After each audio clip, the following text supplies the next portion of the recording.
सोचते होंगे घोड़े की बात ही, साधु को घोड़े से मतलब भी क्या है? ये सब प्रतीकात्मक उदाहरण है। प्रतीक के स्वरूप में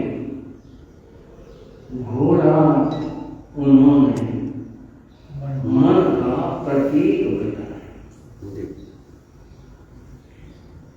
पशुओं में घोड़ा बड़ा तेज दौड़ने वाला होता, स्वभाव से चंचल भी होता, और मन जितने भी शक्तियां हैं उन सब में सबसे तीव्रगामी, इसकी तुलना करके मन का प्रतिनिधि घोड़ा होता है। सवार कौन है? सवार व्यक्ति है। हर व्यक्ति अपने मन का राजा है, हर व्यक्ति अपने मन का स्वामी है।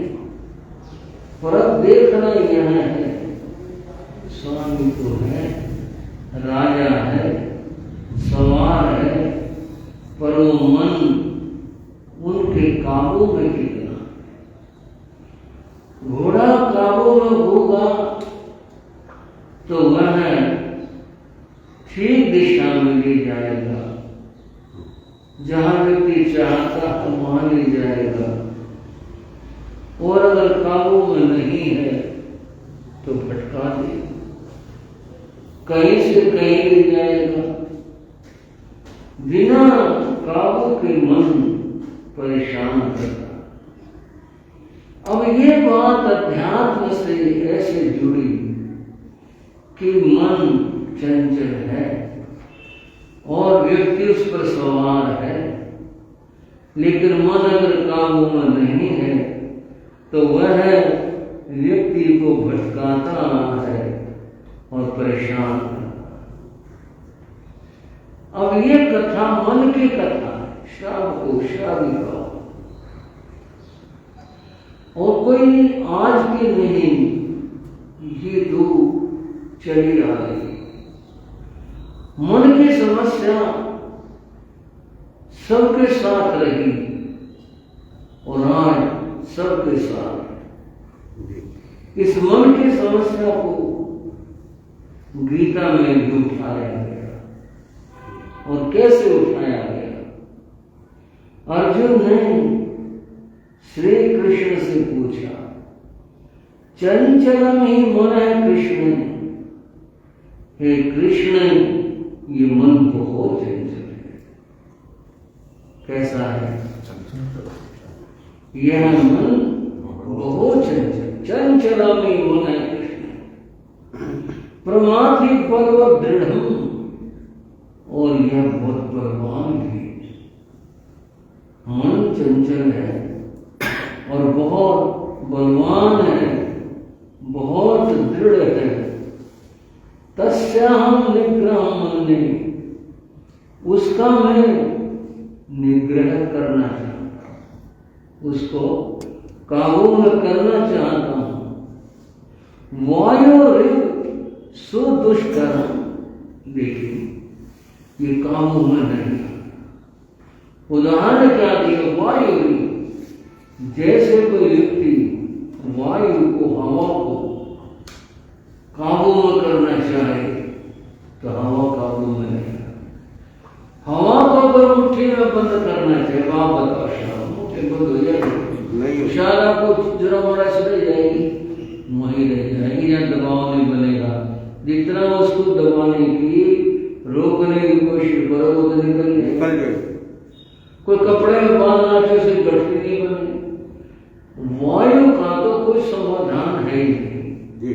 इस तरह से हवा को काबू में किया जाए, शायद देव शक्ति से, किसी उपाय से, किसी तरह से वायु तो एक बार काबू में आ भी जाए, पर मन तो बिल्कुल भी काबू में नहीं आ।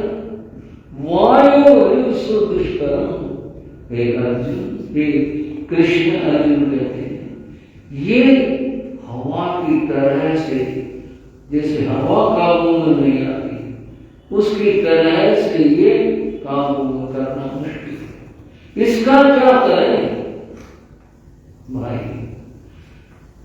ये समस्या सबकी है और केवल अर्जुन ने नहीं पूछी, ये तो समय समय पर भाई भी, बहनें भी और सभी लोग, जितने भी धर्म क्षेत्र के लोग सभी कहते हैं ये कर तो नहीं, धर्म ज्ञान मन नहीं टिकता, माला जब तो नहीं पूरा मन नहीं टिकता, बिना मन टिके आप भी कहते हो कुछ नहीं होगा, मन तो टिकता नहीं किसी तरह से।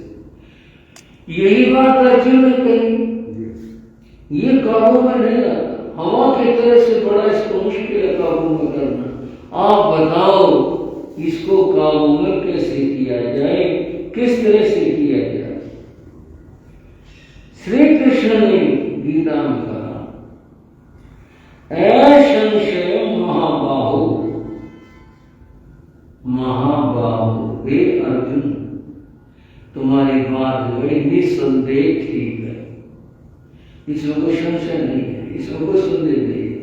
मन तो काबू में आता ही नहीं, ठहरता ही नहीं, टिकता ही नहीं, ये बात तो निसंदेह तुम्हारी सही है। मनोदुर्निग्रह चरम, ये मन तो दुर्निग्रह है, काबू में करना बड़ा मुश्किल है। चरम, ये बहुत चंचल है, इसको कोशिश करें पकड़ने की, कोशिश करें, काबू में ही नहीं आता, टिकता ही नहीं। फिर कैसे और क्या हो, क्या तरीका हो इसका? मन की बात चल रही है, दो पंक्तियां हैं। इस मन का टिकना सहज नहीं, चंचल नटखट भारी है। इस मन का टिकना सहज नहीं है, चंचल नटखट भारी है। इस मन की ताकत के आगे दुनिया बिल्कुल हारी है। इस मन की ताकत के आगे दुनिया बिल्कुल हारी है। तो सब लोग यहाँ पर हाँ मान लेते हैं और तो सब दर्शन वाणी का मौन करूं नहीं बोले, शरीर को टिका कर बैठ जाए। मन का क्या समाधान है? मन तो टिकता ही नहीं, कहीं लगता ही नहीं, दुनिया यहाँ करके आ जाती। तो कहा क्या करे इस मन का? बंधो, श्री कृष्ण ने समाधान दिया। समाधान शाश्वत है, वो समाधान सभी जगह को वही बात बता रही है जो यहाँ बता रही है। अभ्यास है तो कौन के लिए? अर्जुन, पहली बात तो यह है, मन को काबू करने का अभ्यास करो। शाम को क्या बात बताएगी? अभ्यास करने का अभ्यास। शिकायत सब करते हैं, अभ्यास कोई नहीं करता। मन टिकता नहीं, मन लगता नहीं, मन चंचल है, मन को कैसे काबू करें? शिकायत और प्रश्न सबके हैं, पर अभ्यास कोई नहीं करता। आप कहेंगे फिर अभ्यास है, अभ्यास क्या? अभ्यास करो और दूसरी बात, वैराग्य च गृह्यते, वैराग्य से काबू करो। अब बात यहाँ करते हैं, दो चीज हमारे सामने आए, एक तो अभ्यास की और दूसरे वैराग्य की।